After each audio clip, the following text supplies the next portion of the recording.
Come, let us explore how the leg position most meditators get wrong and how to fix it.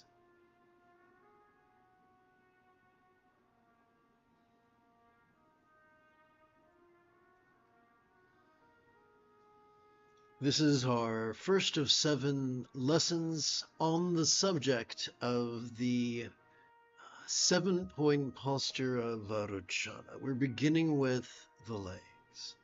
Of course, being Gen X, I cannot say that sentence without hearing a song by ZZ Top. If you've heard that song too, let me know in the chat window.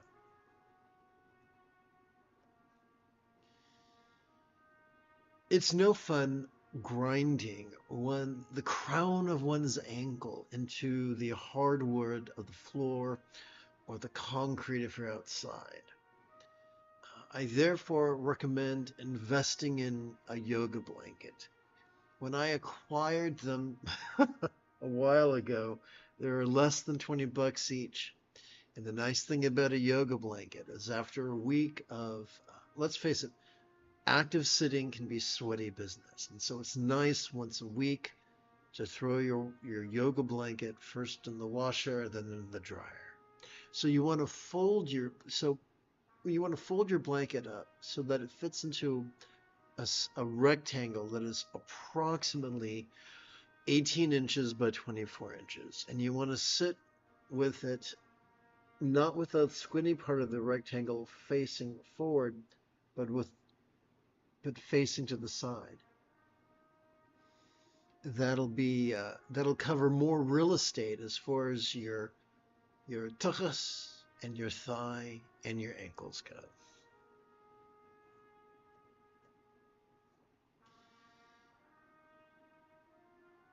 Now, did I put this here? Yes, I did. So let's explore the folly of the full lotus.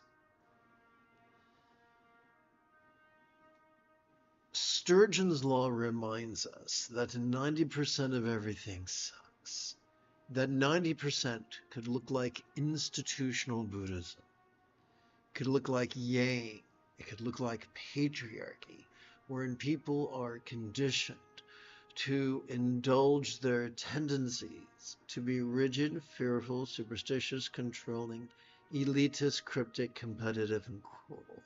Let's pay special attention to elitism. Many contemporary Buddha statues depict the Buddha as sitting in the full lotus position. In the full lotus position, is it over here? Yes, it is. We see one leg. Make sure I'm on the camera here. Let's pretend my forearms are shins, my hands are feet. In the lotus position, one foot is rested on the other thigh, and the other foot is rested on the other thigh. And this puts tremendous pressure on the ankles and the knees and the hips. Then why bother? Because for those whose first priority is elitism, making themselves feel good by making others feel inadequate, then the full lotus posture really fits the bill. However, when you go archaeologically speaking or anthropologically speaking, when you go far enough back in time, the oldest known Buddha statues did not depict the full lotus position, but instead the quarter lotus position, wherein the legs were just rested one shin upon another, like the two pieces of bread in a sandwich.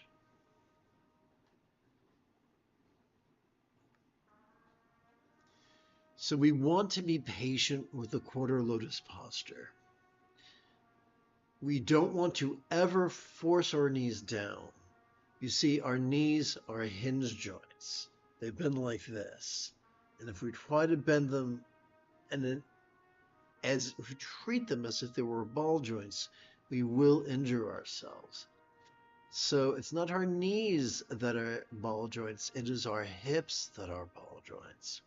Therefore, the secret to the quarter lotus position is allowing our hips to release. Now we cannot force it. There's no sustainable way to force our limbs.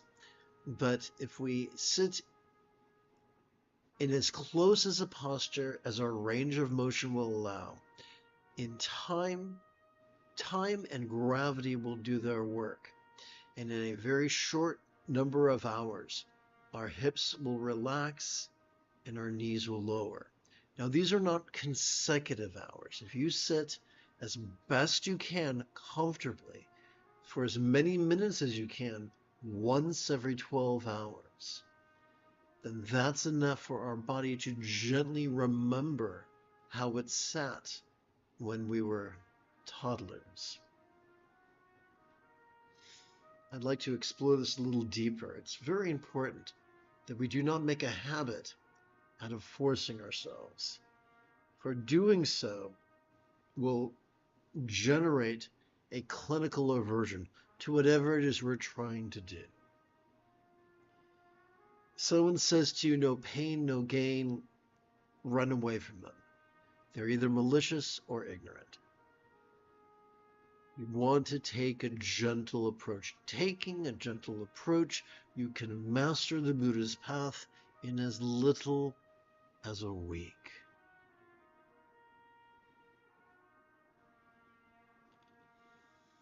Let's reverse that. If you look at people who go to meditation centers and they haven't mastered the path, that's because they haven't been taught the path. That's another story for another time. Let's continue. I guess I'm done there. So let's return to the crown of the heels. So again, let us pretend that my forearms are my lower legs and my hands are my feet. Because we have, just as we have two bones in our forearm, the radius and the ulna, we have two bones in our lower leg, the tibia and the fibula. And they allow the lower leg to twist to a certain degree.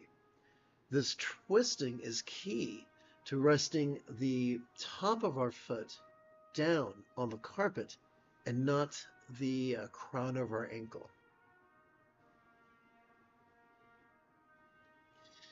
The effort to coordinate the top of one's foot with the top of one's blanket not only twists the two bones of our lower leg, but it also encourages to do as in ballet class for our hips to turn out, for our hips to open out.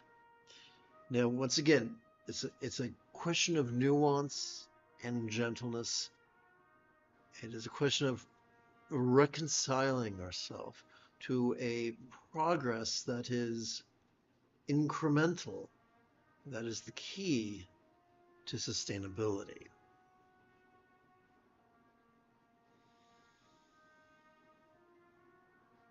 This is the Dzogchen Semde Lama Jigme Gyatso of the Buddha Joy Meditation School. For multiple decades, I spent about 8 hours a day, almost every day, studying, practicing, mastering, and reverse engineering the teachings and techniques of each school of meditation so that you don't have to.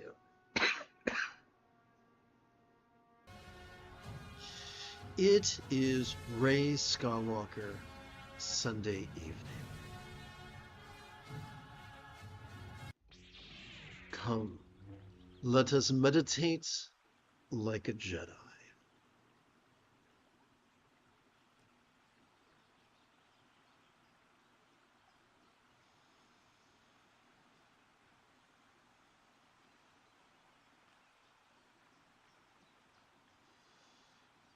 one of the primary thing that we count in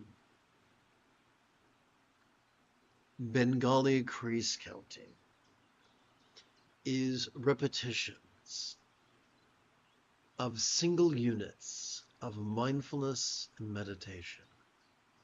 The essence of mindfulness is to silently and mentally recite the verb watch. Each time we feel, we passively notice air enter our nostrils. Similarly, the essence of meditation is to silently and mentally recite the verb rest each time we passively notice air exit our nostrils. 24/7? No. About once every 12 hours or so is good enough. So the first technique I'm going to show you is going to help us to keep track of our first repetition of watch rest. That first technique could be described as pasadi mudra, or meditation gesture. It's very simple and has many benefits. Number one, at night when we lay down in bed, it helps us to fall asleep.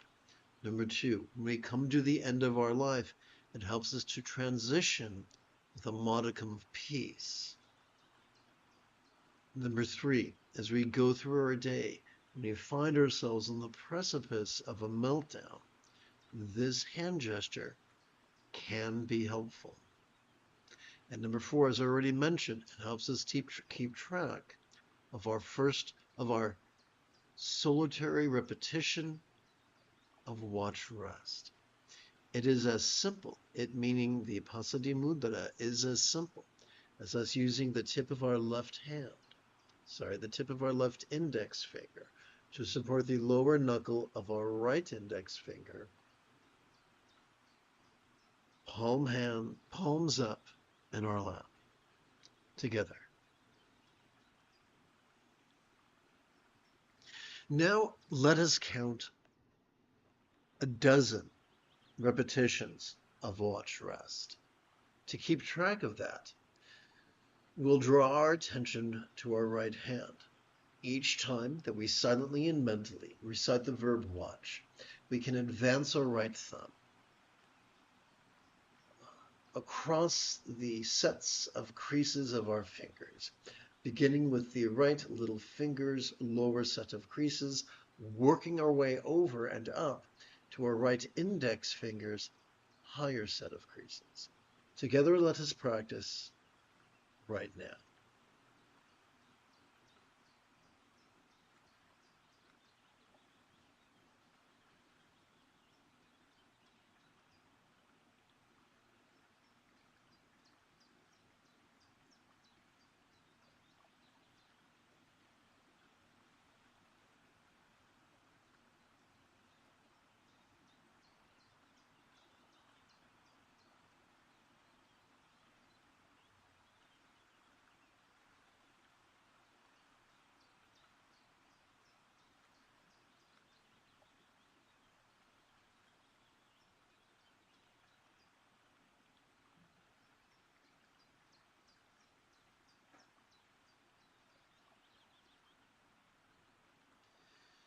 To keep track of our next solitary repetition, we return our attention to our left hand, place the tip of our left thumb upon our left little finger's lower set of creases.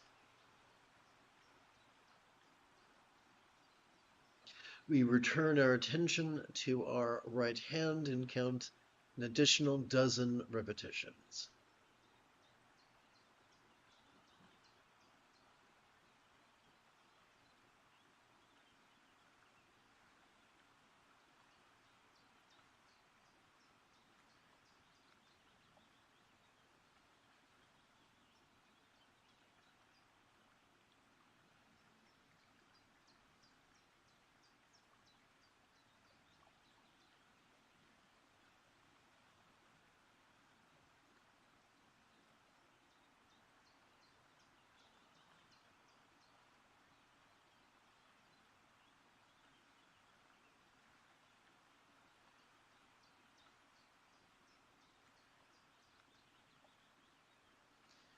To track our next solitary repetition, we return our attention to our left hand and advance our left thumb. Now that you have a pretty good idea of how we count solitary repetitions as well as dozens of repetitions, let's rest our hands both palms up in our lap, for that is certainly more comfortable.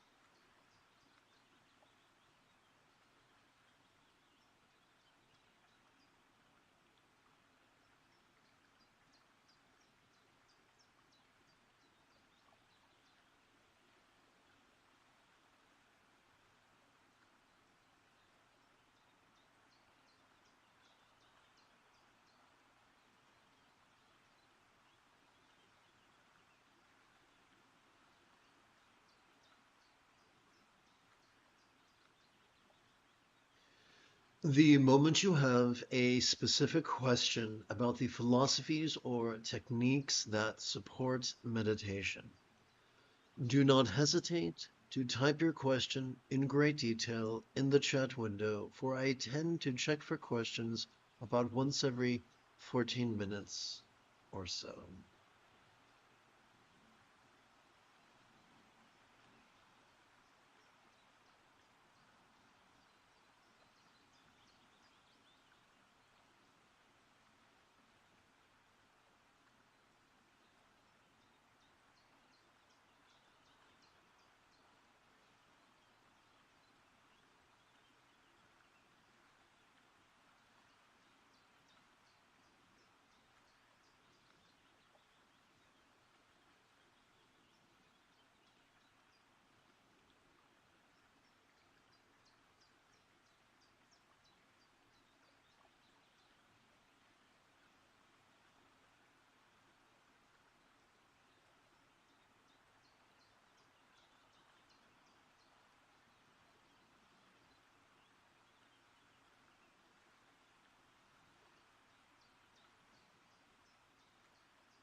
to keep track of our second collection of 13 solitary repetitions of watch rest, as well as 13 dozen repetitions of watch rest.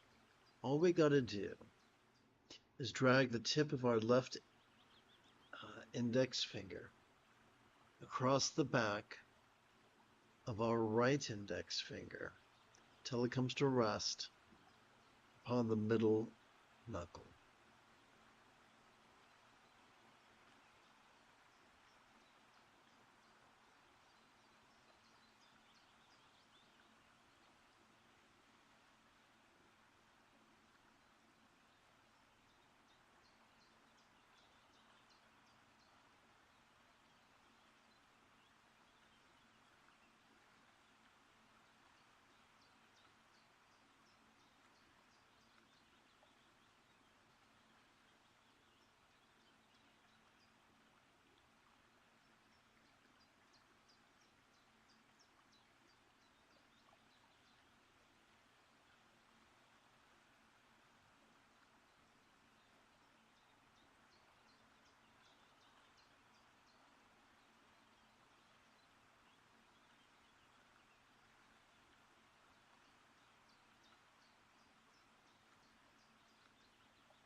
Let's shift gears from the white lettering of watch rest.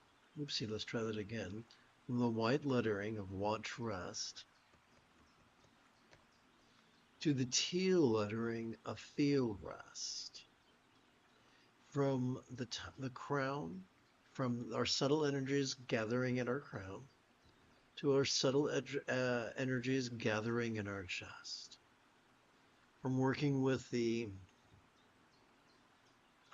Pasadi Mudra to working with the Sati Mudra, or mindfulness gesture, which is as remarkably easy as using the tip of our left middle finger to support the lower knuckle of our right middle finger, palms up in our lap. And instead of counting repetitions of watch rest, let's count repetitions of feel rest.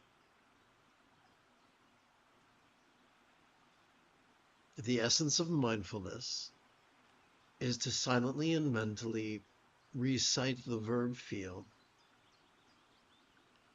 Each time we feel our chest subtly swell with breath. The essence of meditation is to silently and mentally recite the verb rest each time we feel our chest subtly sink as gently we exhale.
You have taken your first step into a much larger world. If you feel that I have earned it, you could give this live stream a thumbs up. You could even help support this channel. For Meditate Like a Jedi is made possible thanks to the generosity of viewers just like you. In approximately 11 hours, I would very much like to return to lead tomorrow's dawn practice of Meditate Like a Jedi.